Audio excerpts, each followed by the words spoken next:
श्रीलक्ष्मी श्रीमहालक्ष्मी क्षीरसागर कन्यका उत्तिष्ठ हरिसम्प्रीते भक्तानां भाग्यदायिनी।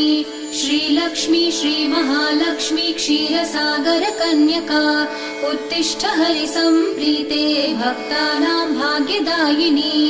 उत्तिष्ठोत्तिष्ठ श्रीलक्ष्मी विष्णुवक्षस्थलालये उत्तिष्ठ करुणापूर्णे लोकानां शुभदायिनी।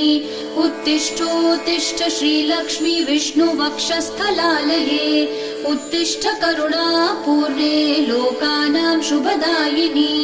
श्रीपद्ममध्यवसिते वरपद्मनेत्रे श्रीपद्महस्तचिरपूजित पद्मपादे श्रीपद्मजातजननी शुभपद्मवक्त्रे श्रीलक्ष्मी भक्तवरदे तव सुप्रभातम्। श्रीपद्म